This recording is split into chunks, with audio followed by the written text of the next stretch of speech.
Welcome everybody to the Straub Sports Show. As you see, I threw up at the beginning of the show. I think it would be remiss without starting our show kind of with I don't want to use the phrase thoughts and prayers because it kind of goes empty now, but our thoughts and our positive vibes with the people down in Appalachia, Georgia, after the just horrific school shooting down there. The two teachers who passed away, and unfortunately, the two teachers are the two students as well. Our thoughts are down there with those guys and girls and gals and teachers and families and all the above. I also want to end this tragedy because it deserves to be said. I want to give a shout out to the two resource officers who confronted the shooter, who I will not name. I won't use that coward's name on my show. But to the two resource officers who ran out into danger, confronted the shooter, and apprehended him, you're heroes, and you deserve to be applauded. As well as we give our thoughts and our condolences out as well. I didn't get those two names, but as soon as I do, they will absolutely be getting Straub Bros of the Week because those two people are heroes. So our thoughts down there with the people in Georgia. Hug your kids. I know as a dad who just put his son into his first day of school Friday, and then back to school this week. You know, back to school week is supposed to be fun, but it's also very nervous on parents, and this is not what parents want to think about when they send their kids to school. So we're definitely going to talk sports today. Little bro is here. He was running behind in some traffic. He'll be here in literally just a second. But I wanted to use my platform for a second to kind of touch on something really important because I felt it was needed. We like to have a lot of fun here, but things happen in the real world and things happen in real life. And sometimes we can't just show up on our Thursday show and ignore the rest of the world and pretend that nothing else happened. So I definitely just wanted to start there. Like I said, parents, hug your children. Tell them you love them a lot because man, the one place we always thought that we were supposed to send them and they'd be safe is school. And I don't want to get into any kind of political conversation, but I do just want to point out that the only nation in the world where this happens all the time never has any answers, but we sure do have a lot of thoughts and prayers for people. So a big shout out to the people in Georgia. Reach out to the people you love and you need and help those in need as well. So with that being said, I am going to bring in little bro. And we're gonna try to get rolling kind of back to normal. Anything you want to share before I keep going? I mean, I caught the end of that, and I thought that was really well said, really well put, and so that's very very good to hear because obviously we can't be fun all the time, but we try to be the happiness that people need sometimes, and so good to get that out there. But I want to help the people out as well. Thank you, and I appreciate that, Daniel. I do because, like I said, one of the things I wanted to use this platform for was obviously to talk about everything that we want to sports wise. But I can't. I grew up. Dan Lebitard is my idol. Okay, in the sports talk radio business, and Dan will take entire segments and cry because he wants to talk about things that are important in the world. So I can't take. I can't. It's against everything I believe in to not speak up a little bit. So get it together, America. Protect our kids. So on that note, welcome everybody to the Straub Sports Show. As you see, little bro is rocking with me again here on the 216 Sports Network. I appreciate you wherever you're watching us, whether it's the 216 Sports Network Facebook page, where you can follow and like us there, or the YouTube page where you can like and subscribe and become one of our 5.15 thousand subscribers on the 216 Network, Sports Network. You can find all of us, 4th and 15 with Mel and Smooth, and the 216 Sports Network bringing you your Cleveland Cobras and your high school football as well. The Jay Rich Show, bringing you your NBA. Jay will be back very, very soon as the NBA starts to get heated up and ready here. The Rulers Minute with Rico McGee. I shout out Rico every week because Rico puts out more content than anybody I know. So I couldn't even tell you how many episodes dropped this week, but make sure you're checking out Rico. Make sure you're following Rico at the Rulers Minute, Outside Interference, and of course, the Straub Sports Show. Straub Sports Show. Where can you find us? I hit the wrong graphic. There we go. Everywhere. You can find us on X at Straub Sports, on TikTok at the SBSS, on Instagram at Straub Sports Show, and of course on Spotify, Straub Sports Show. Make sure you're checking us out all over there, just because, especially on Instagram, there is stuff that you will find on Instagram that you will not find anywhere else. Let's shout out our friends. First friend, as always, Austin Fink at CYOW Apparel. Make sure you follow them on Instagram at CYO Create Your Own Wave 2021. I always switch them. I always start giving the website before the actual Instagram. Follow the Instagram at Create Your Own Wave 2021, and make sure you check out the website. You can get your merch at cywapparel.myshopify.com. Don't ride that wave. Create your own wave. Speaking of waves and creating your own wave, our other friend of the show, big shout out as always to the Falls Riptide. I have a couple updates to let the people kind of know what's going on. So I'm not going to put any dates on this stuff, but just a couple of the things that we're going to be doing for the Rapids. So as the Rapids get going with their training, lifting, and roster process of building, we're going to be there all along the way. Imagine the Straub Sports Show version of Hard Knocks. That's what I'm gonna liken it to. We're gonna have some access. We're gonna show you the guys getting ready. We're gonna take you on some quarterback journey as the QB battle goes along. We're gonna have some just really, really fun stuff that goes along. One of the things also that we're going to be doing, and I'm going to spoil this a little bit. I don't know which games. I don't know how many games, but with the addition to the Cleveland Cobras, or I might be spoiling that, to the league as well, obviously, as a lot of you know, we cover the Cleveland Cobras on our network. I can guarantee you that for at least one game, possibly more, you are going to hear me and Straub doing some play-by-play and broadcasting a game ourselves. So big things coming for the Rapids and us. Look out for that. Like I said, Straub Sports Show, 216 Sports Network is the exclusive home for your Falls Rapids. So make sure you check out that. Big things coming. Without further ado, let's get rolling, bro. Let's do it. All right. So news and notes. I only got a couple things news-wise.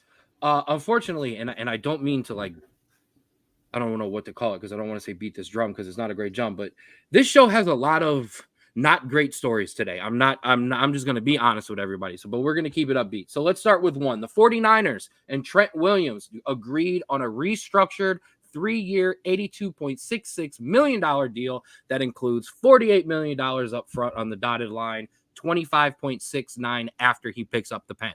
Literally. That's I don't understand why you didn't just put all that together, but whatever, how they make it work. So Trent Williams is back. That's huge news for the 49ers. Yeah, I mean, that's kind of one of those things where, we thought this was going to happen. We were hoping it was going to happen because he deserves his money. And now that it happened, the Niners obviously look even better than they did because now you have assurance in your tackle that he is going to be there and he's going to give you everything he's got because now he's getting paid for it. Arguably the best left tackle in the game. And if there's an argument, I'd like somebody else to make it because I'm not going to. And then because I am already, because obviously the YouTube comments and some of the comments come back in. Thank you, Craig, because I know Craig was listening on the front end. And Craig had a lot to say about it too. Other 49ers news. Well, here's one. CMC already having issues with the calf. Thank God I didn't have the first pick in my fantasy draft. Right. I mean, even then I probably would have taken him, but I mean, what a surprise there. I mean, with CMC, we already know what that means. They need to shut him down and make sure that he's completely healthy. Not shut him down, but make sure that he is completely healthy. And other 49ers news, not great news. 49ers wide receiver Ricky Pearsall out at least 4 games after he was shot in the chest after an attempted robbery in San Francisco. As of right now, 4 weeks, but basically at this point, it's kind of who knows at this point. You know what I mean? But we'll see there. But in basic, Ricky, please take your time. Please get better. Make sure that you're 100% healthy for your family before you're coming back. Yeah, and I mean, his mom updated us where It hit no vital organs. It was perfect. It went straight through. It was okay. And he was released from the hospital over the weekend. And so he is recovering. He is at least good enough where he's not in critical condition or like any sort of something like that. So it could have been a lot worse, and we're glad it's not. And so glad it's awful situation, but glad it's not as bad as it could have been. 100%. Now shifting to the other side of the kid did apologize at least. Well, great. Right. Whew. I know what Nick meant though. We have some other news in the end around the NFL, one that you can talk about a little bit more, but we have some Browns stadium news, but not the news everybody thought. Yeah. So obviously we've been talking a lot about dome versus no dome.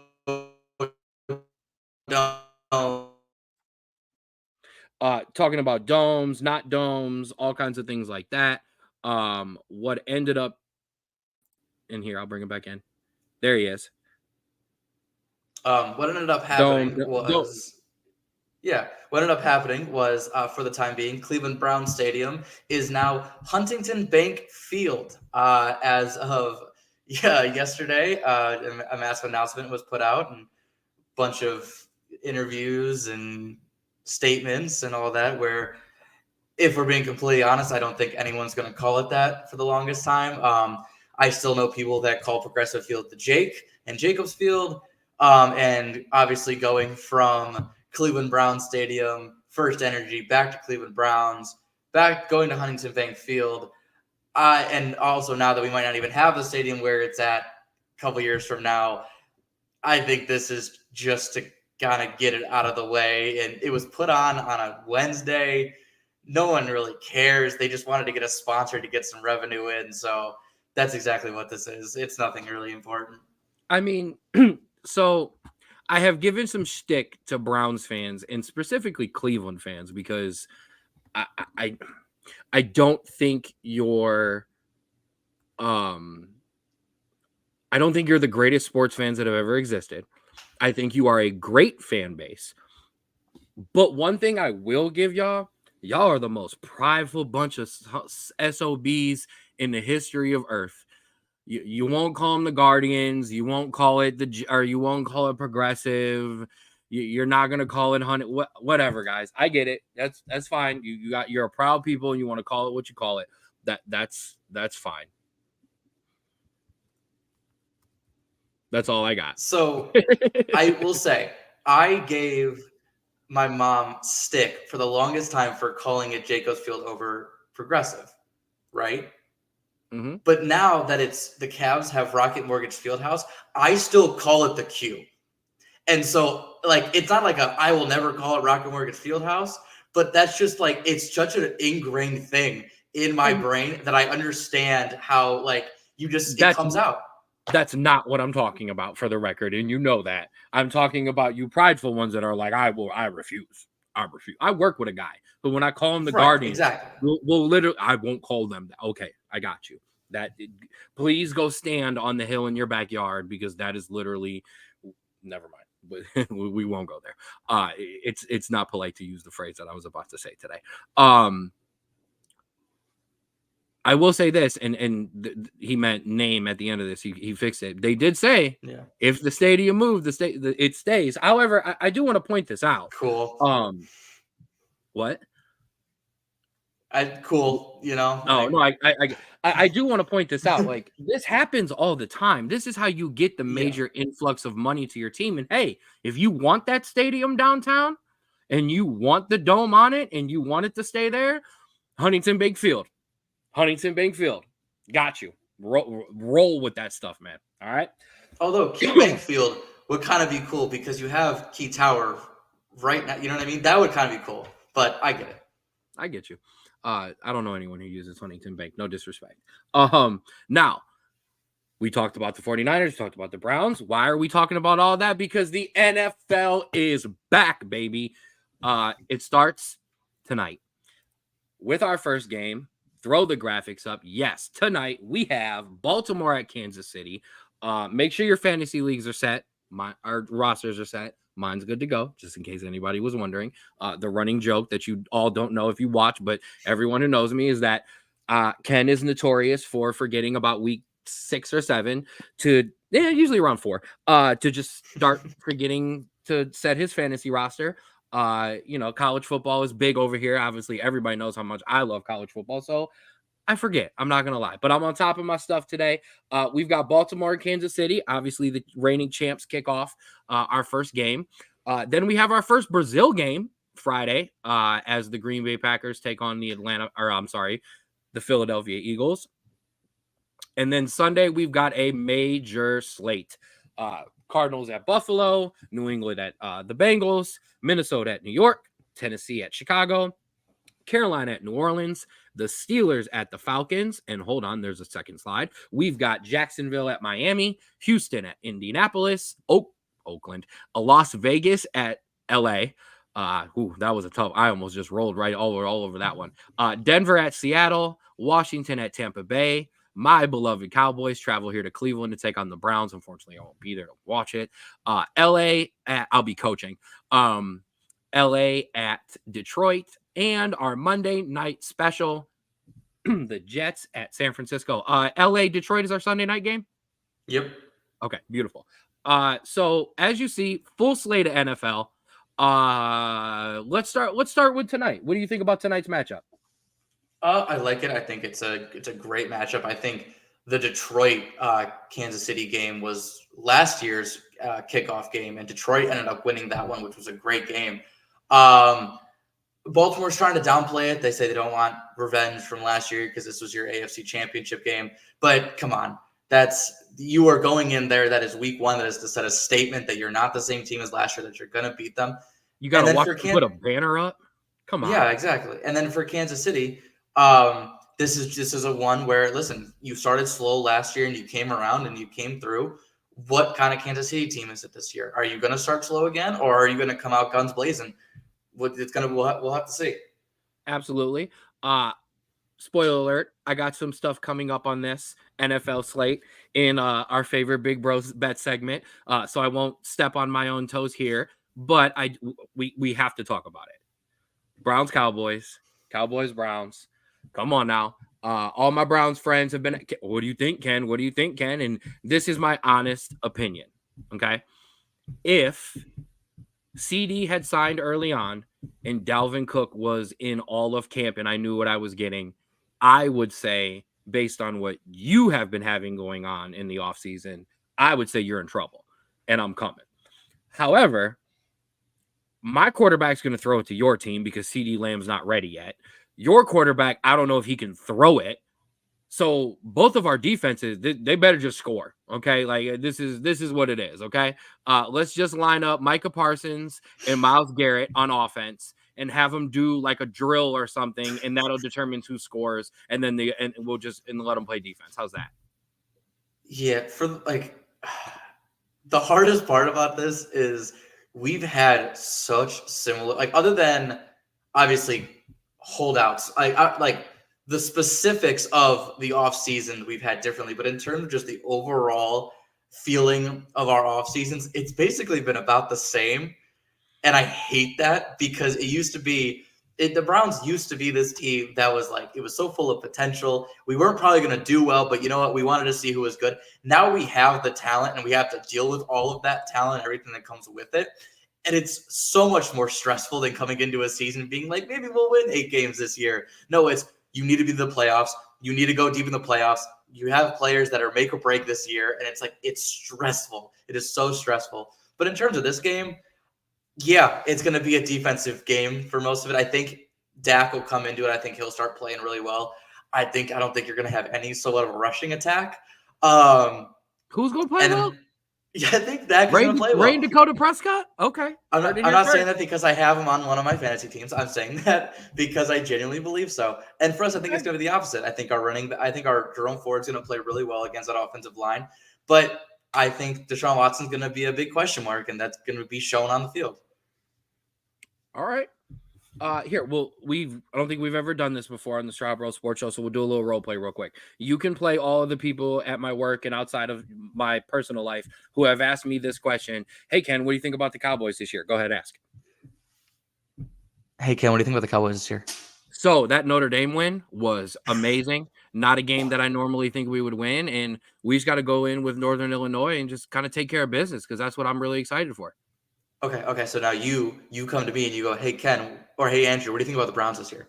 Straub, what do you think about the Browns? So you know what? I really like what we're doing with the Guardians, but I think that pitching staff really needs a lot of work when we're going to the playoffs this year. Yeah, so maybe this year will be the year the Cowboys do something because this is the year I have zero expectations. But so as you see, until week 5. Yeah, big NFL slate, kind of the same way I feel about college. Let's see what happens this week. I will tell you this. This is my one bit of gambling advice I'll give away here at the beginning of the show. If you are in one of those eliminator pools, be careful because there are so many people eliminated on week 1 because they go for a chalk win and on week 1 something strange happens. So all of you Buffalo picks, your Cincinnati picks, be careful. I'm just saying. All right. Now, so that'll do it for your NFL news. I think it's time to wait. I think it's time to give away some awards. But not the ones everybody necessarily thinks of right away. We're going to introduce something new this week, and that would be your Straub Bruh of the Week. If you were rocking with us last year, college football season, we used to do head slaps and chest bumps. We got rid of that. We threw that one out. I figured we would make a playoff of Straub Bro of the Week and give away our Straub Bruh of the Week. And unlike Straub Bro of the Week, I will go first. My Straub Bruh of the Week, plain and simple, Mike Norvell and the Florida State Seminoles.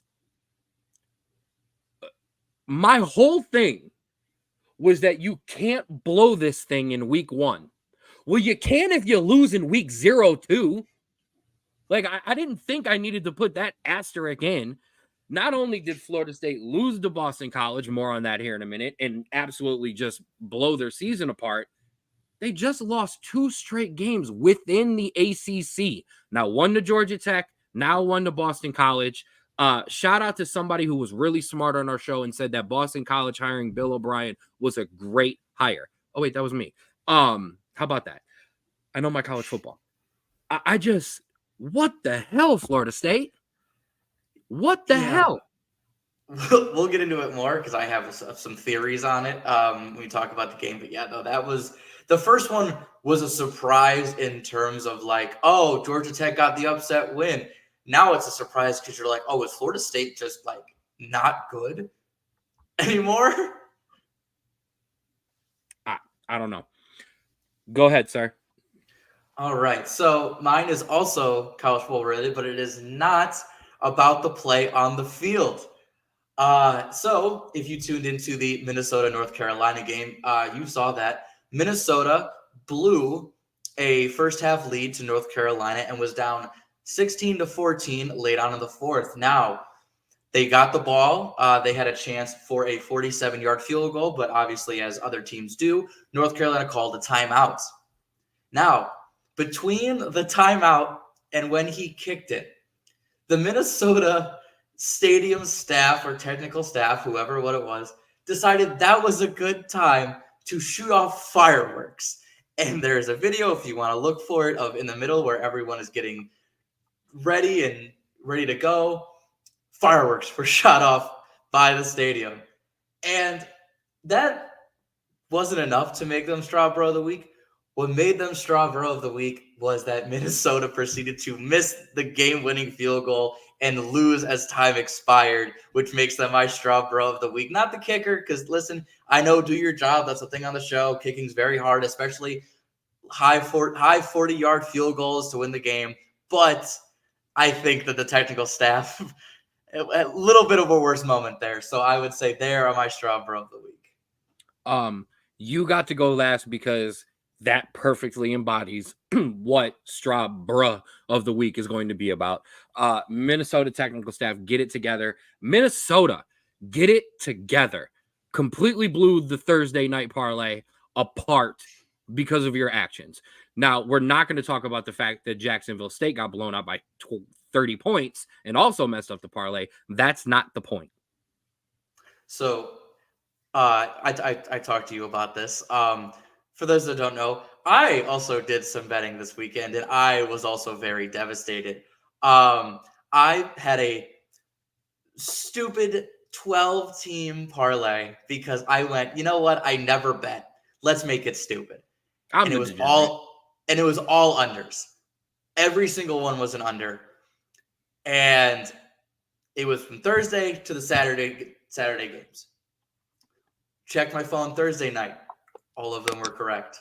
Check my phone Friday night. All of them were correct.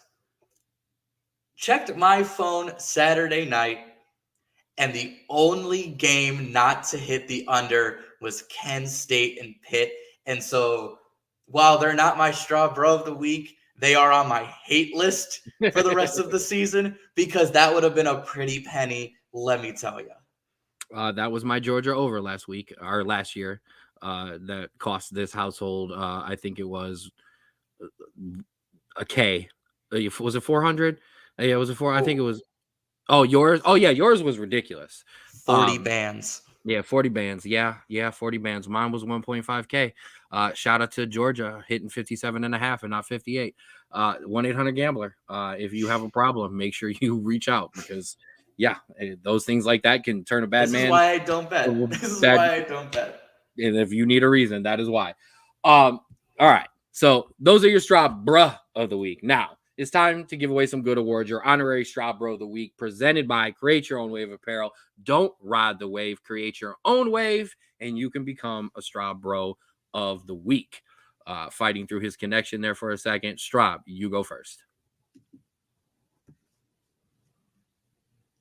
Okay. So mine was from a team that we actually were really, really high on during our preseason, like kind of preview. And that is Boise State running back Ashton Jeanty. Now, I'm going to read this stat off to you. 267 yards rushing on 20 carries. And for those that don't want to do math, that's 13.4 yards per carry. And 6 touchdowns. 6 tutties. 6 touchdowns. They ended up winning the game 56-45. So 42 out of the 56 points was from that man right there. And a little preview, going into this, that we're not going to touch on crazy, but we're going to mention it. They also play Oregon next week.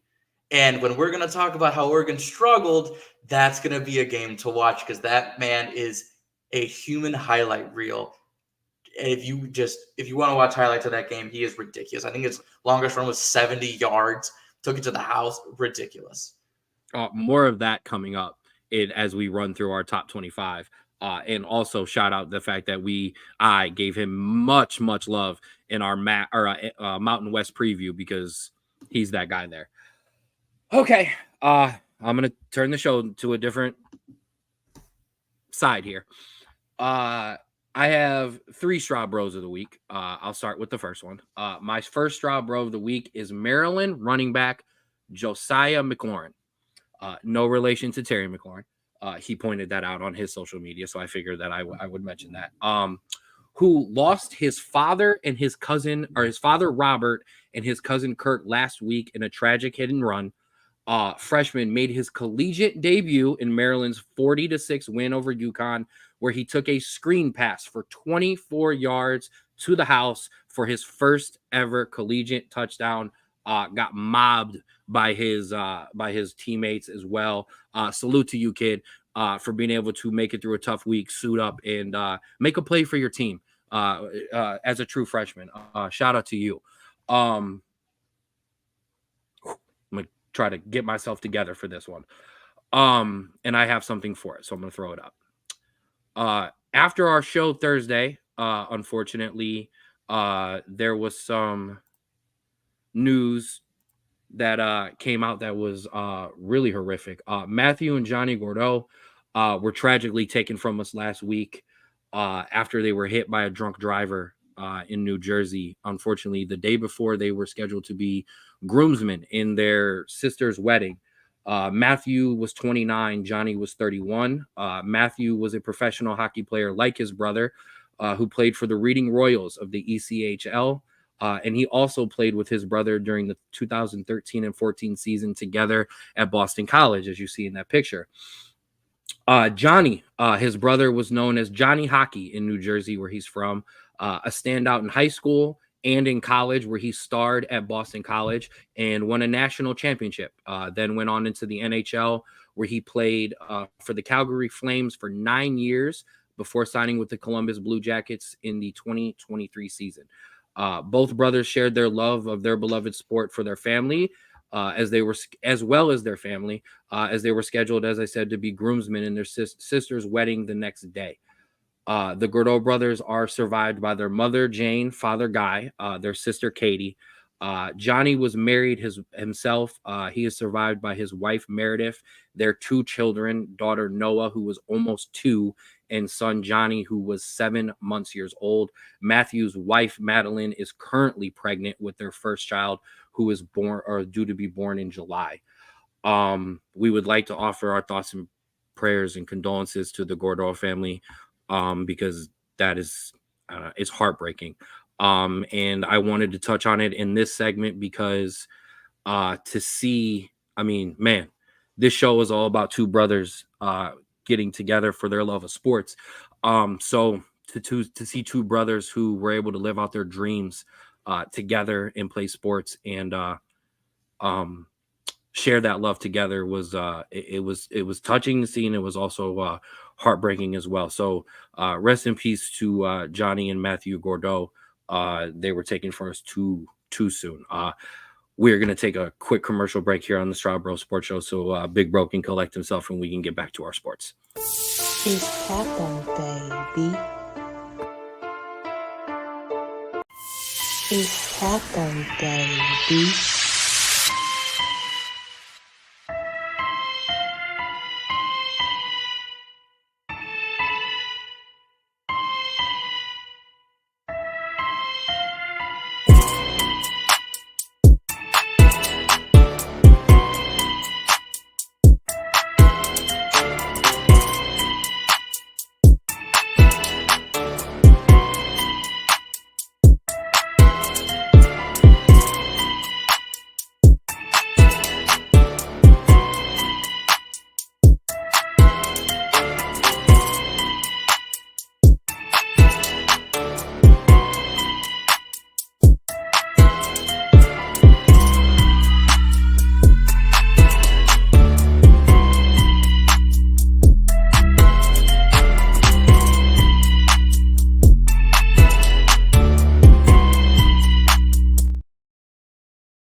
And for the music to cut off on my end. Okay, so now that we are moving through, we had a lot to talk about. Are we going to go?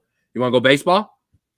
You can go baseball. Absolutely. Let's do it. All right. It's time to guard the land. And ladies and gentlemen, we're winning again. Man, what a turnaround a week makes, man. I don't care about last night. I understand we did drop one to the Royals last night, but man, have we turned it around. Grabbed the last one from the Royals, as we talked about last week, took 2 out of 3 from Pittsburgh, and took 3 out of the 4 from the Royals at their house. Thank you, Pops, very much, and thank you, Mama, as well. I do appreciate that. But Drew, talk about this little turnaround here in the last week for the Guardians. So I don't like being optimistic. You know this. You buried him last week. I've been a Cleveland fan too long. Hey, listen, this is a team. We've seen this from the team all throughout the second half of the season. They kind of slump, and then they come back, and they kind of go right back to where they were. I think this team is struggling to find some consistency, but I also think we just had a lot of tough opponents going into that last couple months, and so kind of getting your feet back on the ground. Getting back up against a team like the Pirates is good. And then while Kansas City is a good team, we do play them a lot, and we do sometimes have their number. And so it's nice to have some opponents that we can kind of get back right and not have this brutal schedule that we've been having. Dodgers around the corner. But I will say it is nice that Minnesota was losing a lot. They just played the Astros and lost a bunch. And so that was nice to kind of gain back some of that momentum. But yeah, you're right. Dodgers, the White Sox, who I think are 5-45 in their last 50. The Rays, the Twins, the Cardinals, the Reds, and then the Astros to finish up the season. So not a particularly fun schedule, but also not the brutal one. I think we've passed the hardest part of our stretch, because with games like the White Sox, the Cardinals, the Reds, those are teams that you could kind of get a series in and finish out strong before going into the playoffs. Oh, yeah, and those Astros are coming again, as Pops was pointing out there. I do want to say this, though. You're looking at a realistic possibility. You could go into some of those series and lose the series against, like, the Astros and some of those big teams. As long as you clean up against those teams that you're supposed to, we're looking in good. Now, I added columns to the graphic. So, in doing some of my own research, I realized that not everybody likes batting average. Okay, it's an archaic stat to a lot of people. So what I did. Oh, we got some OBP. Oh, yes, baby. Not only did I track last week's and this week's batting average, but yes, your on-base percentage and your slugging percentage. For those of you who are not baseball nerds, your on-base percentage is basically anytime you get on base. Hits, walks, hit by pitches, and everything. Slugging percentage is more of your doubles, your triples, and your home runs. So, as you see, I did have to add Tyler. I feel bad for Tyler Freeman there. The kid played one game. The kid played one game in the last week. He didn't get any hits. He had to be on the graphic. I apologize. However, big shout out to that guy at the top, Kyle Manzardo, who got brought up last week. Obviously, as you see, he wasn't even available, or 2 weeks ago, basically. He wasn't available for last week's stats, but look at that. Batting 500, the on-base percentage 450 or 545, and that's slugging too. Shout out to Josh Naylor, who has started to get hot again, which is great. And hey, we've been dumping on him, deservedly dumping on him, but shout out to Lane Thomas, who has come through big this week and has started to see some of the power come back. As you see, the slugging percentage, second highest in the team right now.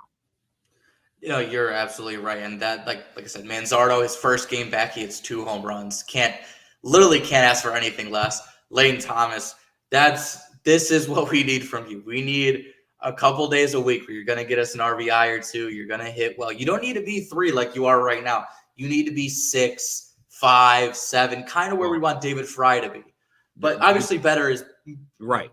The person now Jose's having one of his weird weeks. Obviously, you see the slugging is okay. The average has dipped a little bit. Even the on-base percentage has dipped a little bit from last week. I'm hoping these are encouraging signs for Stephen Kwan. Yeah. Because that's all we can hope for at this point. It's rough. And I mean, I think the craziest thing is you can see the yo-yo. Obviously, Manzardo, I don't want to take into account because he didn't play, but Josh Naylor, 87 to 480. Lane Thomas, 167 to 429. Those are good. But then you look at other ones where it's, Jose Ramirez, 318 to 231. Schneemann, 500 to 143. And so, like we've talked about this team, there is so many inconsistent guys on our team right now because, one, they're so young, or 2, that's just kind of who they are. Lane Thomas is very much a yo-yo guy. David Fry is a yo-yo guy. And that's also baseball. So I'm not as doom and gloom as I was last week. If we had the week that we had last week, this week, I would have had some more doom and gloom. Well, the division might have started running away, and we'll have that graphic updated in a minute. It's not updated to last night. It's updated to early Wednesday. So we lost last night. It's fine. Absolutely. Now speaking of yo-yo, go ahead. I was gonna say for those that are counting, we are at 18 games to clinch. Yeah, 18. I don't even want to start talking about that number yet. Just putting it out Nope, there. I got you. But speaking of yo-yos, there was some yo-yoing in our run differential graphic this week, as you Ooh. see all over the place. Yes, for the first time all year, the Yankees and Dodgers were not number one this week. The Brewers are on fire. So they deserve a lot of credit, and I got it, and I do it every week. Yep, pat yourself on the back. If I'm going to give myself all this college football love, this man talked about the Brewers when they were in like second place and was like, no. So, followed by the Yankees and Dodgers and Phillies, who all dropped one, obviously, as Milwaukee shot up. Baltimore rising up a little bit. Arizona, followed by Houston. The Kansas City Royals, obviously, after getting dumped by us for a couple games, have dropped. We stayed consistent as we did, kept holding on to the 9 spot. And then, as again, we have a newcomer into the week, the San Diego Padres making it in, followed not far behind by those Minnesota Twins. Yeah, and I mean, hey, listen, I know we see a lot of up and down there, and we say we're an up and down team, but we've stayed consistent at 9th. We've stayed kind of in the top 10, stayed in there, and so I think as long as we don't drop out of it, I still like what we're doing. But yeah, the run differential's kind of it's a good indicative of like how I guess well your offense is and how like kind of how balanced you are. I think is a good thing, and I think that kind of indicative that we're balanced, but we're not fully balanced yet. And I want to point out that every team on this list is either a division leader or a wild card holder. So that was kind of what made me kind of start to keep track of this, because as you see teams start to really get on big dominant runs, like the Yankees and Dodgers were for a long time, and the Phillies have been, like look at a team like Atlanta. Atlanta was on the top of this list in the mix throughout the entire year. They've started to slip. Well, take a look at where they're at in their division. They've started to slip. So now let's get into the American League standings here. As you see, Guardians in that lead there, followed by the Twins. Royals sliding down the third there after our series with them. Baltimore on top in the AL East as they kind of bouncing back and forth between them and the Yankees. And then as we've talked about, the red hot Houston Astros kind of starting to pull away in the AL West as well. And as for your wild card, I mean, let's just be honest. Baltimore/New York is going to share that number 1 spot. And then our division, I mean, look at it. The Twins currently holding the spot, the Royals holding that third wild card, and the Tigers tied with the Red Sox for your kind of in the running for that last spot. I mean, the funniest thing about the American League Central is we are 30 games under 500 as a division. Yet 4 of our teams are above 500. That just shows you how bad the White Sox are. Yeah, it just shows you how bad the White Sox are. But it also shows you how good and underrated our division was, and I will eat crow for that. Over to the National League. As you see, Phillies running away there. Dodgers starting to pull away. Those Brewers are pulled away. So it's kind of a battle for that wild card. And as you see, it's really close between 4 teams. The Padres 3 ahead, the Diamondbacks 2.5 ahead. Atlanta still hanging on to that last spot. But man, oh man, every week I update this graphic, that number for the Mets gets a little bit closer and a little bit closer. Only a half game back now. I didn't check the standings last night, so for all I know, they could be tied. And then the Chicago Cubs, who I unfortunately had to write in on the wild card spot there because yeah, they're coming too. I'm not over it. I'm not over it, but I also I'm not like most Cleveland fans, and I hate the Cubs and that. I hate the Cubs. I don't hate the Cubs. I hate what the media portrayed the Cubs as when we were playing them, but I don't hate the Cubs. I don't even hate Joe Buck like y'all hate Joe Buck over the Cubs. I just hate the Cubs. Sorry. No, I just but looking at this, I mean, the Phillies kind of did what we did. In terms of they had a massive slump as well, but thankfully they didn't have a real race in their division, kind of like we did. But they're coming back to earth, or not back to earth, but they're coming back level. And also, I want to point this out, because I found this stat, which is really funny. So the Astros played the Reds this week, and the Reds actually swept them, which was crazy. But you know what's even crazier? The Astros have not won against the Reds since 2016. Like obviously they're Like, not a single game. Like, because they I don't know how many times they've played, but the fact that you haven't beat a team in 7 years is insane. Couldn't happen to a better franchise. I wonder if they've got drums and trash cans in Cincinnati. Oh, wait, no, that's in Houston. Yeah, still bitter. Don't care. All right. Well, that'll do it for your Major League Baseball. That was a good one. Now, it's time to you got something else for me? So they have played since they last won. What is that? 9 times, and the Reds have swept them every single time. That's amazing. I'm not even gonna lie. That's wild. Yeah, that is about as good as a stat as it gets. I'm not gonna lie to you there. Well, that'll do it for your baseball. It's time to talk about it, baby. We had a major college football slate this week, and we got to talk about it. So here are your week 1 results. Let me pull the big banner down so we can see all the way down there at the bottom.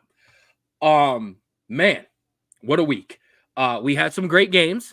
Hi, everybody. We had some big blowouts. We had some upsets. So let's start right at the top. Noon Eastern Saturday, it kicked off. Man, what a first half. Man, what a second half. Number 1, Georgia took care of Clemson 34-3. For me, both defenses deserve some credit here. First half for both, obviously. Georgia in the second half.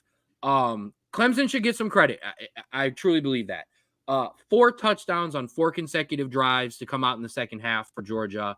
That'll take any team out of the game if you can't score against Georgia. I will say this. Georgia is not the same team with all of those suspended guys, but the talent gap is still ridiculous. Yeah. I when I was looking at the slate of games originally, I wonder why Georgia and Clemson don't have like a big noon or a game day. And like I justified it to myself with the other ones, but this score line really kind of justified it for me because if I'm being honest, nothing has changed for either team since last year. Georgia started slow, but absolutely turned it on in the second half, and they looked virtually unstoppable. Clemson, again, looked desolate offensively, but when they did get chunk plays, they got called back for a penalty. Mm-hmm. I found this. I researched this stat. Out of the 53 plays that Clemson ran, which is still pretty not great, they only had 5 plays that went for 10 or more yards, which is absolutely ridiculous. And this goes to show Georgia is an absolute machine. Carson Beck looked good again. They had 6 rushers that went for 10 or more yards. 5 wide receivers had at least 2 catches and 30 yards. Hell, even the punter kicked for an average of 48 yards and pinned it inside the 20 twice. So listen, they punted it 4 times, which is crazy, mostly in the first half. But this is the same. This is going to look like a same season for Georgia. They're going to look dominant. We'll see them in the college football playoff. And listen, this might be the same season for Clemson if they can't figure it out on the offensive side. Just going to point out why I picked who I picked in the ACC. That's all I got to say. Yeah, that's on me. So, yeah. All right, so let's take a little ride around the country. You have a couple games that you're going to touch on specifically yourself. Yeah, we're going to bring that back. Excuse me. And then I will kind of just fill in some rapid fire details on the other games. So we'll roll down the list. Ohio State 52, Akron 6, 228 and 3 touchdowns from Will Howard. 170 on the ground spread between Travion, Quinshawn, and James Peoples and Will Howard. 2 rushing touchdowns, 1 from Junkins and 1 from Peoples. Oregon struggled, but did take care of Idaho 24-14. Bro, this is one of yours. Talk to me about it. Yeah, listen, this game was 14-0 with 7 minutes left in the second, which, it's a slow start, but, it's fine. It was then 17-14 Oregon with almost 9:45 left in the fourth quarter.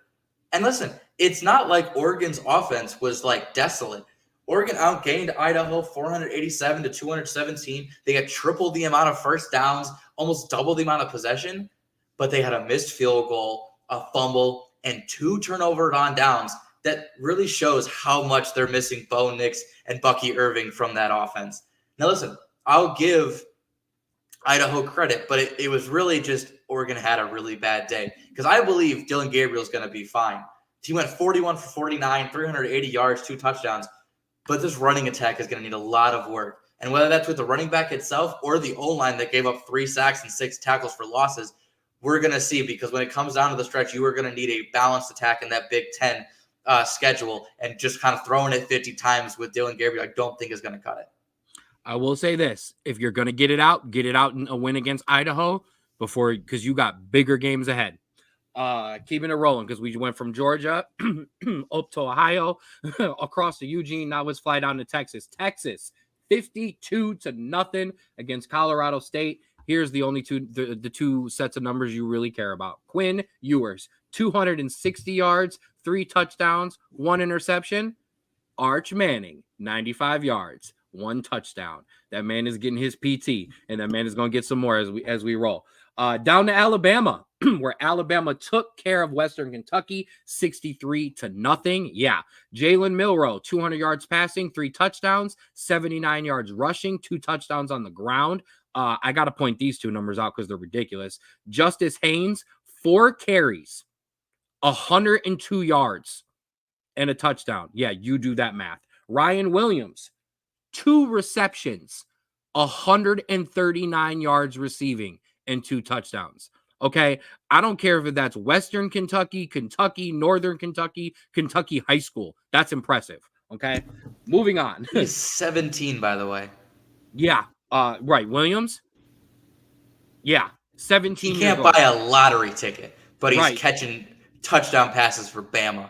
Right, 100%. Man can't buy a pack of cigarettes, but Ole Miss 76-0 against Furman Jackson Dart. 418, 5 touchdowns. Trey Harris, 8 for 175 and 2 touchdowns. Your game of the week, Notre Dame 23, Texas A&M 13. Oh baby, let's go. Full screening it. Don't even need to. There's your helmet. You already know. So I do want to point this out first, okay? There is a reason I was worried about this offensive line. I did not see one single good snap the entire game. Every single snap, our quarterback was reaching down for the ball. So that was not good. That was their 7th collective start as an offensive line. But man, damn it, is this defense legit as all hell. And our skill position guys, and I don't remember the last time I could say this, but our skill position guys can move. Our running backs can hit big runs, and our QB is a player, dude. Those were my notes from the game. Coach Freeman was aggressive as hell on offense and defense all night, and he never wavered from the plan. That is why we won that game. There was no inconsistency, and we will talk about that with another former Notre Dame coach here coming up. But all love to Marcus Freeman there for staying consistent. Riley Leonard, 158 through the air, 63 important-ass ones on the ground. Jeremiah Love, I told you if these running backs didn't come through, Jeremiah Love, 91 yards and a touchdown. Jadarian Price, 44 yards and a big late touchdown. I'll be done in a second, I promise. Mitch Jeter, on his 3 for 3 on his kicks, 1 for 46 late, which was good. And then my guys on defense, Howard Cross III, a sack and a tackle for loss. Adon Schuler with an interception, and Xavier Watts, baby. That's why he came back. We haven't won this game in a long time. That's what I was going to say. And you let's know what? Move on. Hold on. You came out in that second half, and you went, 2 4th down attempts. Mm-hmm. I feel like you got the second one, if I'm being honest. I know they turned it over. I think you got it.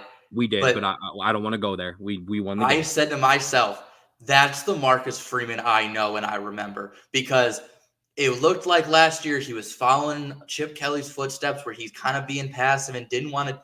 This season looked like Cincinnati defensive coordinator Marcus Freeman again, and I loved it because when he was here, it was blitz heavy because he knew his cornerbacks would be able to mark. And it was absolutely perfect. It's exactly what he did in this game, but the entire team. And that is how you win big football games. I love seeing it. To hold an SEC offense to 13 points. 246 yards total. Yeah. And here, my last thing, because, man, listen, I love college football because of green jerseys and yellow pants and whiteouts. All of the things that have nothing to do with the actual product on the field. I did not know a lot about Riley Leonard's personal life. So when they showed his parents throughout the game, and then they interviewed him, and I found out that his mom calls him and gives him his pregame talks, which, hey, that's awesome. I love that. That will never happen for Landon because his mom would be too nervous. I'll be the one trying to give him the pregame talks. And they asked him 5 or 6 questions that had nothing to do with him, are all to do with him. Every single answer was no. My teammates, my defense, my guys. Then he points to the wristband, and on the cover of his quarterback band is Matthew something and something. And I apologize for not knowing it off the top of my head, but his favorite Bible verse. My Notre Dame quarterback is out here giving nothing but love to his teammates, and he's got Bible verses on his wristlet. God, country, Notre Dame, go Irish. Let's keep going.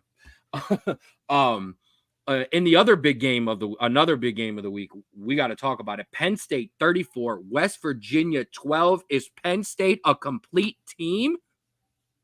Drew, they gave up 12 points. They also had 6 tackles for loss, 2 sacks, and an interception. But this is the big ones. Nicholas Singleton, 114 yards on the ground and a touchdown on 13 carries. Okay. 222 yards rushing as a team. Harrison Wallace III, 117-yard receiving and 2 touchdowns. That's because Drew Allar, 216 yards passing, 3 touchdowns, and 44 very important yards on the ground. Is Penn State legit? So I'm gonna rattle off some scores from last year, okay, and then I'll rattle off some more later on down the season. Week 1 against West Virginia, 38-15. Week 2 against Delaware, 63-7. Week 3 against Illinois, 30-13. Week 4 against number 24 Iowa, 31-0. Now let's keep it going. Against number 10 Ohio State, 20-12 loss. Against Michigan, 24-15 loss. Against Ole Miss in the Peach Bowl, 38-25 loss.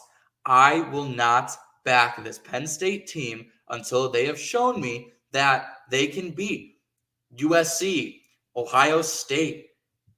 Honestly, those are the only 2 that really scare me on their schedule. Maybe UCLA if they look okay, but they don't so far. I don't trust this team. Drew Allar looks great. The rushing attack looks great. The defense looks great. Show it to me against a top 15 team, and I will give you your dab. But until then, nothing. Set you up just for that. Staying in the Big Ten, but moving on. Michigan 30, Fresno State 10. That score is lying to you. Yes, it is. And you want to know why? Because it was 13-3 going into the fourth quarter. Because the spread was 21.5, Michigan. That's why. A little salty there. Listen, we knew this defense was going to stay legit. We knew this. But this Michigan offense needs to be a lot better because we're going to come up to it. They're playing Texas next week. Warren went 15 for 25 with 118 yards, a touchdown interception. That's a 33 quarterback rating, by the way. And credit to Fresno State. I think we talked about it in the preseason. We knew they were going to be a tough team. But listen, Michigan, let's hope this isn't the return to average that we all saw coming. And it's just a blip from all the turnover that you've had in the offseason. But yeah, listen, that was it was looking rough for a little bit there. They obviously got it together, but not great.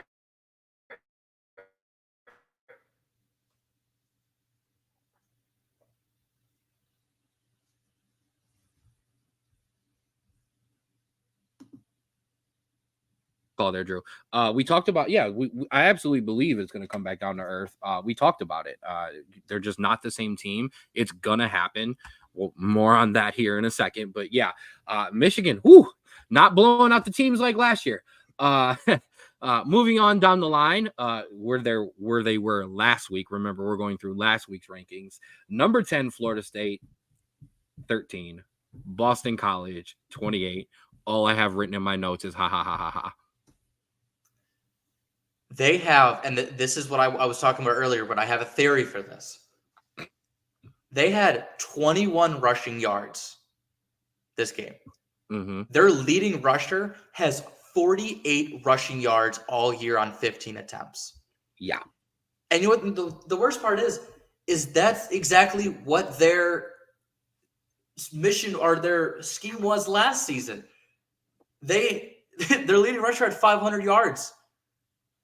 So they're not a running football team. But you know what? You don't have Jordan Travis anymore. Run the damn TJ ball. throwing the ball 69 times in 2 games is not going to win you football games. Now listen, I don't know if this is Mike Norvell or if this is the offensive coordinator not knowing any better. But Hold on. Not, we gave Mike Norvell every bit of credit in the world last year, how he was absolutely. the greatest coach ever, turning Florida State around, got it all in place. So if he's going to get all that credit last year, you're eating it this year. And you know what? It doesn't get much better on the defensive side. No. Boston College had 263 rushing yards. And again, dicing up that Florida State defense. They got run roughshod through Georgia Tech last week. And it's a great win by Boston College. But Mike Norvell needs to switch up his game plan quick because this could get really, really ugly if you were going to depend on DJ to throw 30 to 40 times every game and not run the football. Because, listen, it worked with Jordan Travis because he could move around. He can get you yardage when he needed to, and he had a great arm and a great touch.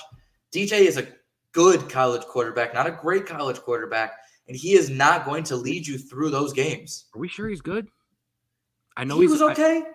I'm just but this is not. You also can't ask this kid to throw like this. I'm sorry. No, it's just he's not. He's not like that. He's not. I don't want to say he's not that guy, but he's not that guy. He's not that guy, and it's fair to point out, man, because that graphic keeps popping up. The top 3 quarterbacks coming out of that draft class, out of high school.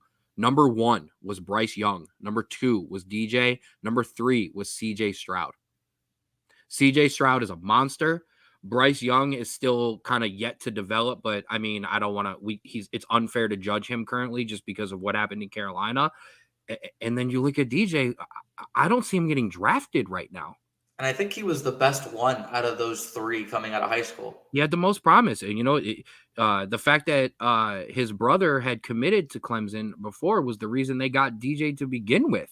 So I don't know. We'll see there. But, yeah, it's tough sledding for Florida State coming soon. Look out for Boston College. All right, moving on to teams that took care of business.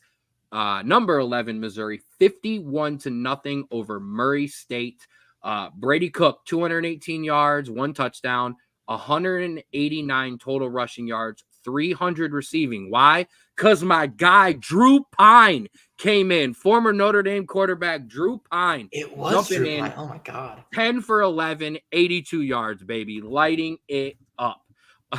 Moving on, Utah 49-0 over Southern Utah. Cam rises again, back from injury in his first game, 254 yards, 5 touchdowns. 9 players carried the ball for 185 yards. Excuse me. And then yes. Now, this is a good one. So yeah, Missouri took care of business there. And I hopefully Nick stuck around because we get to put it up. Man, what a catch. LSU 20 catches. Yeah, 2 catches. LSU 20, USC 27. The Brian Kelly era is alive and well in Baton Rouge, baby. Let's go. Let me slam the table for y'all one time. First of all, I told y'all USC would be better. I told y'all USC was not going to be bad. So I get that one. Woody Marks, touchdown run with 8 seconds left, gives the Trojans the win over the Tigers. I don't know what the story here is exactly. Is my USC prediction that they were going to be better even more than I said? Or did LSU play down to their competition as Brian Kelly teams against raked opponents have done for my entire life? I mean, I think both can be true. I think USC had a really good defense, which is surprising to see, and I'm glad to see it. But yeah, listen, I like how we always talk about like players taking that next step and becoming a better player and really striving. We can say the same about Brian Kelly. I don't think he's taken that next step and close out games against top teams. He's No, 34 and 35 as a head coach against top 25 opponents. He's 2-3 at LSU, and he's again floundering that fantastic recruiting class. They were up 17-13 going in the fourth. Then USC went 14-3 in points, outgained LSU 188-61 in terms of yardage, and USC's defense forced 2 punts and interception in 4 drives. That is how you close out and take over a game. And you know what? I got to say it. Damn it, USC has another one because Miller Moss looks legit. 378 yards, a touchdown. And, I mean, LSU's Garrett Nussmeier had a decent game, 308 yards, 2 touchdowns, and an interception. I want to point out that was Brian Kelly's guy before they got Jaden Daniels to transfer. He was Brian Kelly's quarterback. What you got?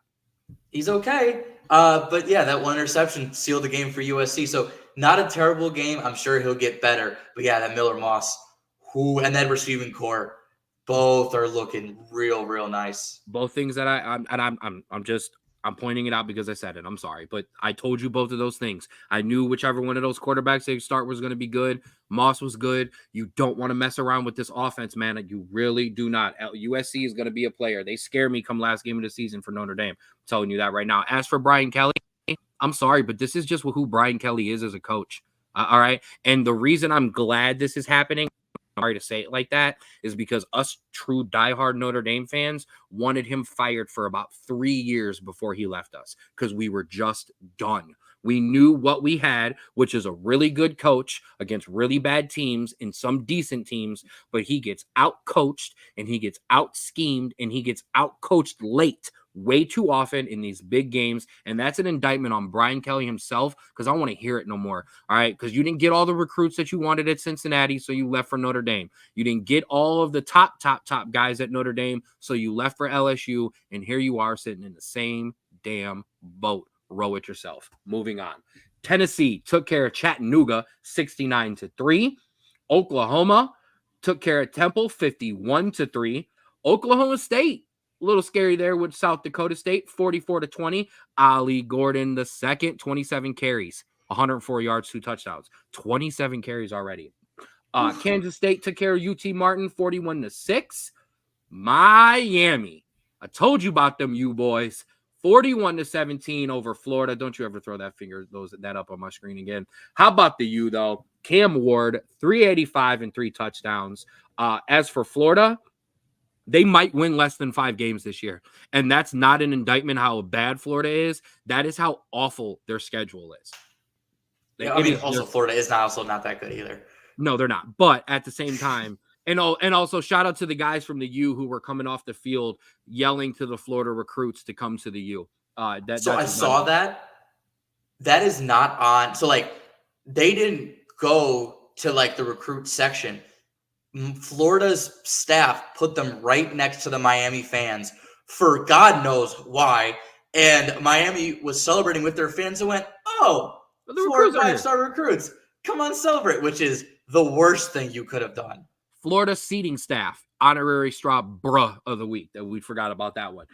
Arizona took care of New Mexico 61-39. Shout out to my guy, Noah Fafita, 422 and 4 touchdowns. Tetroya McMillan.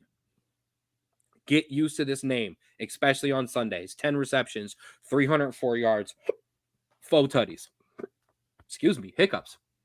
Kansas 48, Lindenwood 3. Jalen Daniels did return and played well, 148 with a touchdown. NC State almost blew it against Western Carolina, did pull out a 38-21 lead, or win. Big shout out to Western Carolina for literally making this a real game until the fourth quarter. The Wolfpack had to pull it out. 318 yards from their quarterback, Kevin Concepcion, 121, 3 touchdowns. Iowa, your last one down there.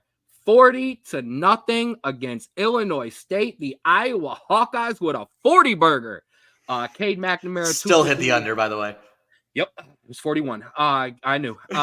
Caleb McNamara, 251 yards, 3 touchdowns, but the defense, 1 forced fumble, 7 tackles for loss, 4 sacks, 1 interception, and gave up under 200 yards. That'll do it for week One, let's get to your week 2 updated rankings. I got all kinds. Oh, wait, I'm sorry. We have one more score. I apologize. It's time for your UC update. Listen, I only do this so I can talk about my Bearcats. It's a fully a plug at this point. Um, Cincinnati did defeat Townsend. It was only by 18, 38-20. And my thoughts are offense, really good. 658 yards of offense, which is great. 383 yards and 2 touchdowns by Brendan Sorsby, which this kid has a killer arm. This is going to be amazing. And Xavier Henderson and Joe Roy will be massive players receiving the ball this year. The defense may cause my hair to fall out by the end of the season. 3 fumbles on special teams and also some receiving. 438 yards given up, and that included a 76-yard touchdown and a 28-yard touchdown. Like I said, I needed a 20-plus point victory to be convinced. Giving up 20 points to an FCS team is not going to do it. Fortunately, All-American defensive tackle Dante Corleone will be coming back this week. He had blood clots and is now back and healthy, so big ups to him. So maybe the defensive line will be a lot better, but good offense, awful defense. I guess we're fitting into the Big 12 quite well. Yeah. Just so you're updated, because I didn't get to update you yesterday. I'm in my second season with Notre Dame in NCAA 25, and you are currently ranked 14th in the country. You are right outside the college football playoff. So keep it going. So the reason the week 1 preview was so long was because we had many, many good games. That's not the same this week. So let's update your rankings. There was a lot of movers. So I put a new little bracket in there to show you who moved and who shaked. Yeah, we got a lot of chalk this week. We really only truly have, 2 good games, 2 ranked games. That would be Michigan and Texas, and then NC State and Tennessee. We are going to talk about those. But I do want to give some love. Georgia Tech, welcome to your top 25. You are brand new this week. Your biggest risers, USC up 10 spots to number 13. That's much deserved. Clemson taking a huge dive down to the 25th spot. Obviously, we kind of knew that was going to happen. And then LSU as well, dropping 5 spots down to number 18. Oregon dropped with a win as well. That kind of made sense. Anything? So, I get Clemson dropping, but I feel like if you play Georgia, you'd have like a maximum of like 5 spots dropping, because it's like it was like the Bama tax like those couple years ago, where like if you lost to Bama, it's like, yeah, if you were 12, you dropped to like 16 because you're like, yeah, it's Bama. Like I feel like that's what we should give Clemson the thing here. It's week 1, like drop them like to like 20th, 21st, maybe at the most.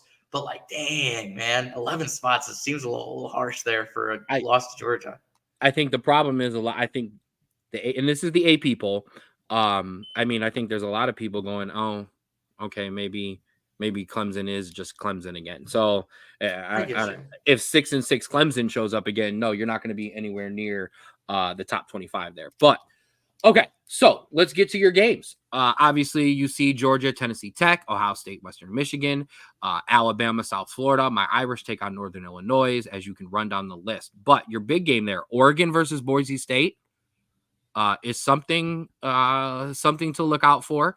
Definitely there. And the other one, and I will have more on this later, would be Georgia Tech, who travels to Syracuse. So we will have more on that later. But let's talk about your 2 ranked games. We've got Michigan and Texas, a battle of 2 good defenses, 2 great defenses, 2 teams with something to prove. Texas, that we're still rolling and we're still here. And Michigan is kind of trying to prove to all of us that it wasn't just Harbaugh. Yeah, this game might be close. But Michigan's going to have to completely shut down Texas's offense to make it that way. Like you said, Texas is still a really good defense. And so with a struggling Michigan offense, it's going to be tough.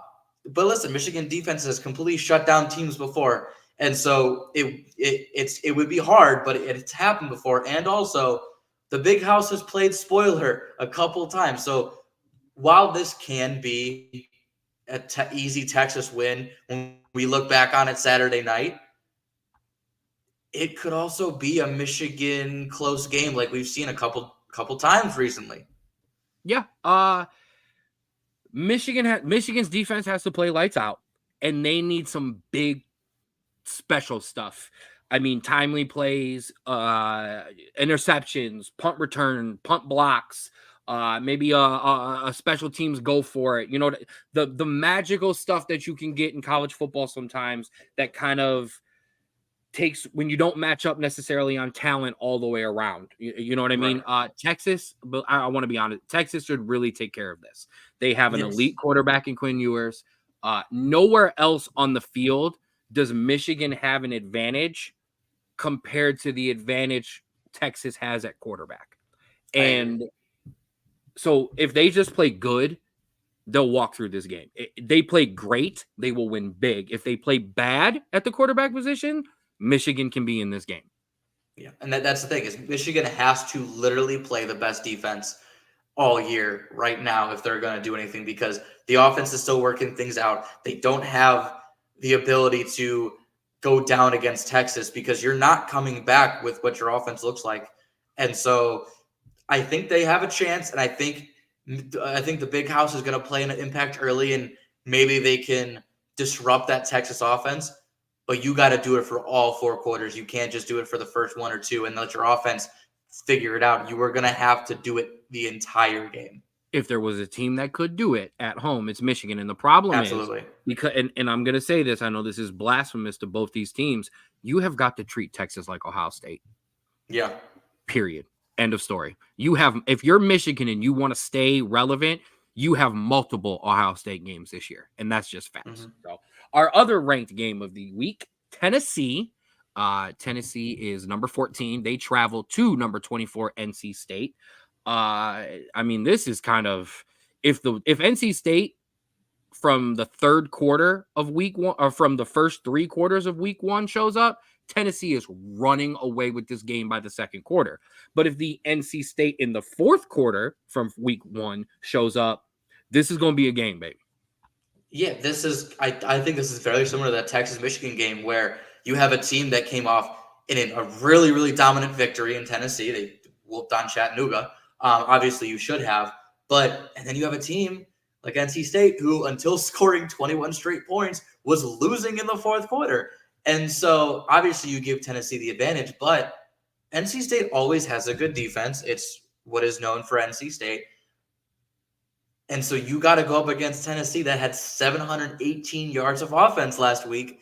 And if you can put Tennessee in a position where you are struggling offensively after that great offensive outburst and you're on the road, NC State has the advantage. I would say they have more of a chance in terms of pulling off the upset than I think Michigan does, in my opinion.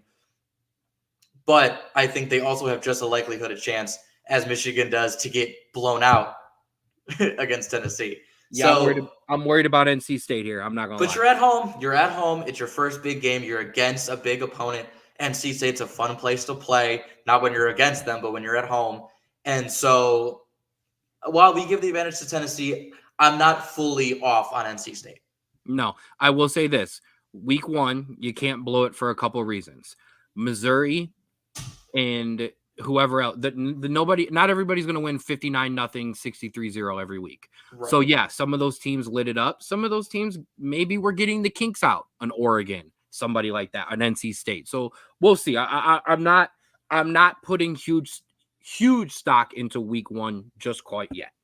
So that'll be your ranked games. As you see, there's a bunch of games on the slate. We will kind of give you that rundown. Clemson at App State. That's another one too to be on the lookout for. Also, some early in-state rivalries. You have number 21 Iowa hosting Iowa State, which is going to be a really good game. Always is. Also, by the way, both are really good on defense. So if you don't like watching good defense, it's going to be that the entire game. Under. It's at like 35, by the way. And then number 15 Oklahoma host Houston, Houston not supposed to be that good this year. But listen, if you were Houston, there's been stories that Houston was not in the Big 12 for so long because Oklahoma was Oklahoma was blocking them, and Texas was blocking them. And so, while not an in-state rivalry, a rivalry that they are going to take very seriously and is going to be a lot of fun to watch. Absolutely. Who does UC got this week? So we host. We had a home and home with Pitt that we went on the road last year, and so we are hosting Pitt this year. Like how I said, Iowa and Iowa State are both going to be great defensively, but not great offensively. Pitt and UC both had about 500 to 600 yards of offense last week, but also gave up a lot of offense last week. So a lot of fireworks, a lot of firepower. The key for UC is Corleone on that defense. Help fix that run, that running game. Help get some pass rush. I like our chances. I'm not convinced Satterfield can win. I know it's not a big game, but win any important games right now. So I can't say we should win, but I think I like our chances because I don't think that Pitt really has been tested since that awful season or awful beginning of the season last year. I like it. More on Cincinnati coming up. Yes. All right. It is time for Big Bros, Big Bets, kind of. We had a tough week. I'm not going to lie. How tough? Let's keep it 100. We didn't do good on Thursday night. Jacksonville State and Minnesota blew that one apart. We didn't do good on our Kennesaw State, throwing them in with Colorado and Georgia. And our big money parlay got absolutely destroyed by LSU, Virginia Tech, and Michigan 21.5. The Alabama one rolled. As for upset city, Eastern Michigan. Eastern Michigan. Hey, now remember the upsets. I kind of threw some ones out there. I did not claim all of them. I did really like the Kennesaw State one that did not come through. Hawaii, 16-13 with UCLA, kept it in there for us. They were up. I know they were up. It was 10-0, and then 13-7, and literally the offense just went away, and it was so heartbreaking to watch. And then because it's up there, Chelsea and Arsenal completely blew our soccer parlay as Brentford, Aston Villa, and Manchester City took care of it. I told you. Both Arsenal and City drew 1-1 with their respective teams. We'll have more on that coming up. However, that was last week. This is this week, baby. All right? We're back. I got multiple things here. Now, there is no EPL this week, so I have no footy parlays for you. I left them alone, but I got some big ones. Now, I get a 12% parlay boost on Bet365 because I am a degenerate. So I couldn't give you these to the accurate T of what they are, but here are the ones that I like. College football. I really, really like Cincinnati minus 130, just straight up this week. I like Texas minus 7.5 with Michigan. I like Iowa minus 2.5. Just kick that field goal to win against Iowa State. I like Virginia Tech to come back big this week. Give me that 21-point victory. Give me Clemson to respond big against App State. And I like Oregon to respond as well big this week. You put all those together with my parlay boost is Buku Bucks. I mentioned the NFL. I wanted to bring them in. Oh, here, I'll go to the upsets first. Your upset central. Starting Thursday, if you don't really like this SMU team very much, take BYU plus 375 on the upset there. I like Duke over Northwestern plus 120. Just something to look at. Arkansas over Oklahoma State. Just something to throw out there. Never easy playing an SEC team. This one I like. Syracuse plus 120. Syracuse at home over Georgia Tech. Kyle McCord is lighting it up. I like what I saw from Syracuse. I think Georgia could be starting to get a little sleepy. If you don't like Iowa State's plus 120. UMass plus 750 over Toledo. Anything can happen in the MAC. I kind of like this South Carolina over Kentucky thing. I think Kentucky's a little overrated. I think South Carolina a little underrated. And if you believe in Coach Prime, because we like Coach Prime on here, but if you believe in them, Colorado plus 220 over Nebraska. My little NFL parlay boost. I threw one in there for you. We got an NFL slate this week. Give me Kansas City opening night. Pair them with Buffalo, Cincinnati, Atlanta, Miami, and Carolina over New Orleans with a little parlay boost, that 12.5 that I get, plus 17-18. Not throwing your Cowboys in there? Hell no. Hell no. Yeah, that's an easy hell no. I don't do Cowboys in parlays. Okay, I'd rather put Notre Dame in the parlay, but those odds are stupid this week. And I don't like the over either because we are notorious for dropping our level down after a big win. But we'll see what Freeman has for the boys. So that's Big Bros, Big Bets. I will be changing the background if we don't do again this week for some more luck next week. So that'll do it for your bets. That'll do it for your football, which means we know what time it is. It's time for your EPL update. As I said, there is no Premier League this week. It is international break. But for the most part, I'm good on the footy. What you got? Yeah, I mean, kind of chalk. My team obviously continues to disappoint. Newcastle with a massive win over Tottenham, which we said was going to set a tone for who was going to kind of challenge for that spot. And I think that's going to be big there. Also, Brentford with 6 points through 3 games. I don't know how to feel about that. Yeah, but they're also after the break. They're also playing Manchester City, so not getting my hopes up too high. Nope, coming back down to earth there. Some interesting results. Arsenal, I would kind of say hanging on for a point. More than Brighton earning it. Awful red card, by the way. Yeah, awful red card for Declan Rice. I mean, couldn't happen to a better team, but yeah. Thanks for blowing the parlay.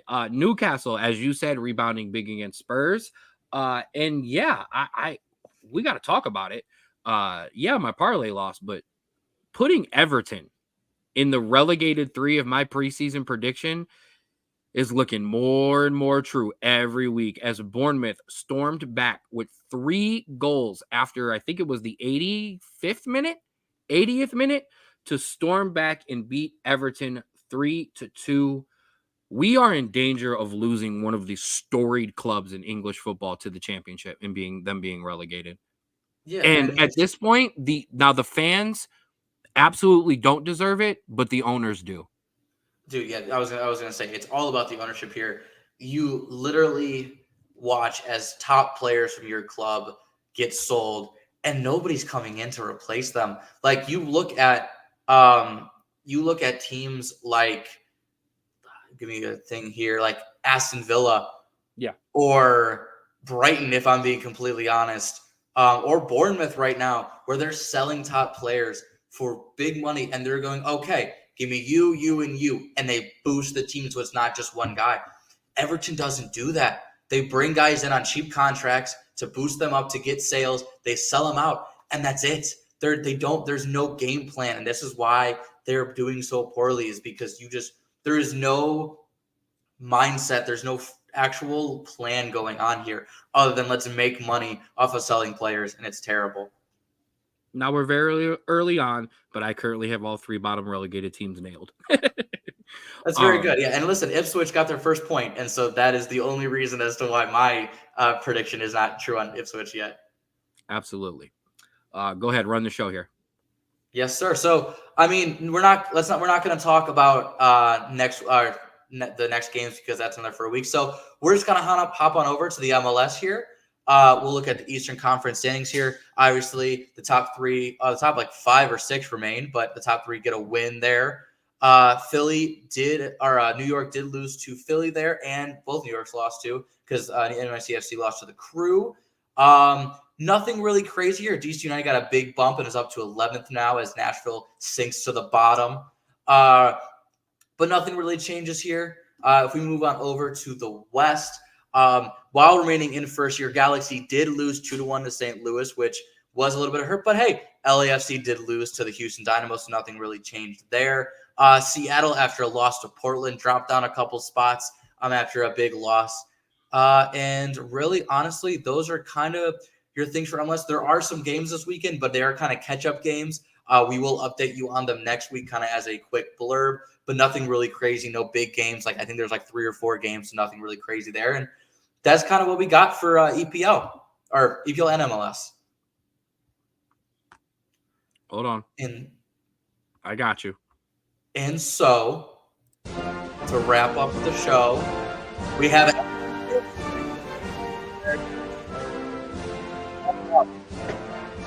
in a while, Julian Green with a goal and a 4-0 win over Gruyere. Jesus, this is so loud. I'm turning this down before we continue. I'm trying to as well. I'm sorry. Okay, that's better. Anthony Robinson with an assist and a 1-1 draw for Fulham. Christian Pulisic with an assist and a 2-2 draw for AC Milan. Cade Cowell with an assist and a 5-0 win at Chivas. Brendan Vasquez had a penalty goal and a 1-2 loss. He also missed a sitter, so not too great. But Monterrey, Are we still counting him for now? yeah, of course. Okay. And Malik Tillman assisted in a 3-0 win. But that is not the only thing, because guess what? We have football, soccer, U.S. soccer this week, as I am really lagging here in terms of here we go. You're fine. We have a September friendlies. Here is the roster. The only thing different is that Gio Reyna had a injury and is replaced by Cade Cowell. That's as American as it gets. Gio, right? What? How?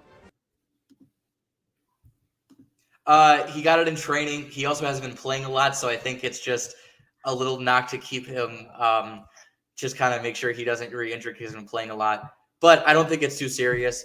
Also, for those that are curious, no, he is not here yet. It is the interim head coach, but a deal is close. And we also play Canada Saturday at 4 and New Zealand at 7 on Tuesday. I'm big up for that Canada game. I'm so glad that Josh Sargent is healthy and up for the United States men's national team. Get that man in the starting lineup immediately. I don't care about Balogun right now. I don't care about Haji Wright. I don't care about Pepe. Get Josh Sargent big minutes. That is absolutely what I want to see here. And man, figure out this damn goalkeeper situation. Speaking of goalkeepers, the U19 Barcelona goalkeeper Diego Koken has made the roster. Obviously, probably will not get minutes, but is a very fun sight to see because he's got a lot of potential. That's fine. Get him in camp. There's a big camp for him.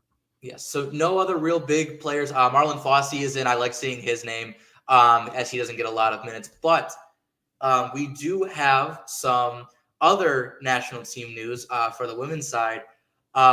After 19 years, Alex Morgan has called it a career. Ken can give you some details, but honestly, in my opinion, we can debate on how, in terms of top soccer players, kind of where she was, even in terms of men versus women.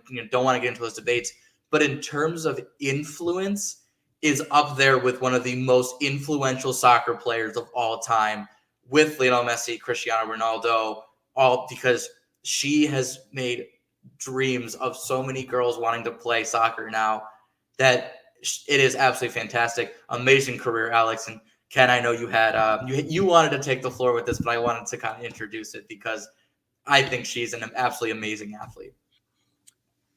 Mia Hamm, Abby Wambach, Julie Foudy, Alex Morgan. Her name belongs up there with the GOATs of United States women's soccer, and she's arguably in the top 5 to 10 all time in U.S. soccer history. I think she's arguably the most influential player to ever suit up for the U.S. women's team. No, I think she is the most influential woman. She signed up as a girl into womanhood, the most influential woman in the U.S. soccer history and one of the most influential people in soccer history. We followed Alex Morgan. And when I say we, I mean me and my college teammates and people who love soccer because she was that good. I want to say this in the most respectful way possible because it's coming from a man. Alex Morgan made it cool for pretty girls to play sports, especially soccer in this country. She broke that stigma and was like, yeah, I'm pretty. Yeah, I'm hot. And yeah, I'm a boss ass athlete and you're going to pay attention to that. And she was so accomplished in that, gold medals, World Cups, countless goals, countless clutch goals and big moments. Alex is a monster. She has always been right next to Mia Hamm, because I'm older, my favorite soccer player on the women's side. I loved watching her play. I loved what she has done for the game, the influence that she's had. And it's fair to say, because it's been mentioned, she was also never an issue for the U.S. women's team as well, fighting for equal rights for the women, but made sure that her play as well as her words were, stood next to each other in levels of importance. Alex, you will be sorely missed by the United States Soccer Federation as a whole. I wish you the best in motherhood and the rest of your life. I know she does have kids now. So shout out to you in the rest of your career. And I hope and pray that the U.S. Soccer Federation is smart enough to immediately offer her a job somewhere in whatever capacity at whatever time she wants to pick it up, because that would be just a massive loss if you don't keep her somewhere affiliated with this U.S. team. Congratulations on amazing career. Yeah. And listen, as long as she wants to move to Chicago, she is fully welcome to be a part of. For those that don't know, there is a thing that if you are an employee of the U.S. national team, you have to be in the headquarters, where it is in Chicago. And so that was the joke, which flew over and said. That's okay. Maybe I changed my mind on all of that last part then, because I don't know if I would want to move to that cold ass city. But I visit Chicago. It's nice. Absolutely. Well, that will do it here on the Straub Bro Sports Show. I want to thank you, everybody, for rocking with us this week, watching, listening, commenting live. Whether you run this back, if you were with us live, or you run it back on Facebook, the YouTube, or the Spotify, we really appreciate that. A very important, emotional show today. So I thank you for allowing me to kind of rock through with all of my stuff. Thank you for rocking with us on the 216 Sports Network. You can like and follow us on Facebook.